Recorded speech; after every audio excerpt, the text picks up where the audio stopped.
La fraternité sous le sceau du secret, c'est l'une des valeurs fondatrices de la franc-maçonnerie. À l'issue de chaque tenue de loge, c'est ainsi que les frères se séparent.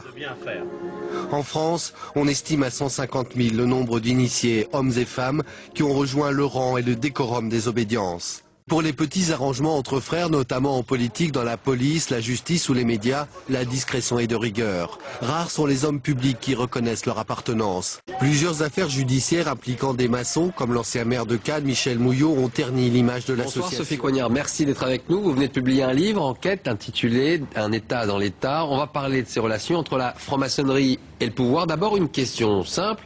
Est-ce que l'on retrouve autant de francs-maçons à droite qu'à gauche ? Bonsoir. Oui, il y a aujourd'hui autant de francs-maçons à droite qu'à gauche, même s'ils le cachent peut-être un peu plus. Est-ce que ce culte du secret il est toujours aujourd'hui aussi fort ? Il est plus fort que jamais, en effet. Ce qu'il faut bien comprendre, c'est que effectivement, la franc-maçonnerie est plus qu'un réseau social.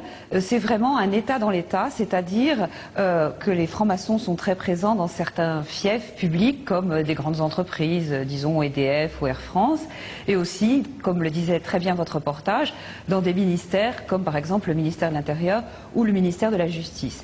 Et évidemment, ces fiefs sont tenus d'autant plus facilement que chaque franc-maçon, le jour de son initiation, prononce un double serment de secret et de solidarité.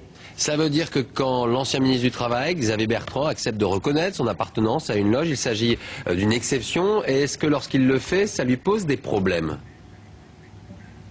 Alors, effectivement, il est très rare de faire comme Xavier Bertrand qui a assumé son appartenance, et je pense que c'était une très bonne chose. Et d'ailleurs, il a montré par son parcours ensuite que le fait d'assumer ne nuit pas à la carrière, puisqu'il poursuit une très belle carrière politique. Et ça devrait être effectivement, de mon point de vue, un exemple pour beaucoup d'autres francs-maçons influents et en position de pouvoir. Mais est-ce que révéler le fait qu'un homme politique est membre de la franc-maçonnerie, c'est une sorte d'outing maçonnique, cela relève de la vie privée ou pas? Est-ce que finalement c'est condamnable en France?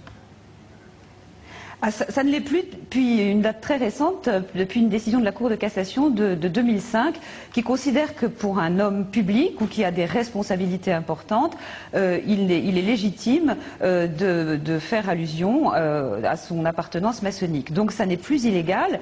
Et sur le plan des principes, eh bien, je crois qu'il est très difficile, par exemple, d'admettre que dans une démocratie, un juge puisse être franc-maçon et puisse juger un prévenu franc-maçon, éventuellement défendu par un avocat lui-même franc-maçon, avec un expert judiciaire qui peut l'être aussi.